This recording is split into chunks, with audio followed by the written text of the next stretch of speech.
Bukas ng kamay sabay yakap, bulungan, kamusta na kaibigan, ay hindi ka tayo dyan. Kapit sa balikat, sabay kindat, ingat, nag-aalala lang, kala mo meron yatang pakialam. Pero pagkatalikod, kanya-kanyang gawa ng kwentong sinuwang ida, sinuwang lamang, kanya-kanyang siraan, alam mo ba yan, sa ganyang supot yan, masastik ako dyan.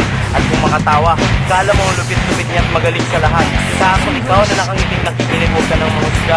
Ano ba naman ang pinagkaiba natin sa kanila?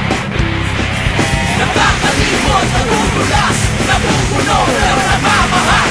Nakakalungkot, nakakagawa, tao lang. Pero minsan, naibang ahas, naibang ahas, naibang ahas. Anong klase ng bataya, suwat o bukas? Naibang ahas, naibang ahas, naibang ahas. Nainukwet kaya halikan mo bukas.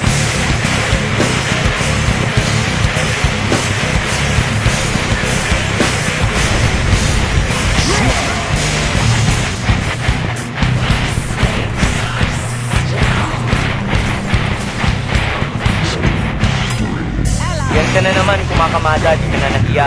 Nagpupumilit makisisik sa kahit di mo lungga, di mo butas.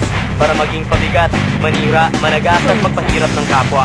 Balibing na kumakapit sa kung sino lang ang mainit. Ngunit, mas kadirit, mas mabaho ka pa sa basura kapag naubusan. Pagkatapos mong gustukin ay tinatangay na ng hangin. Kung sa bagay, para saan ba naman daw ang kaibigan kung hindi mo rin siya gagamitin?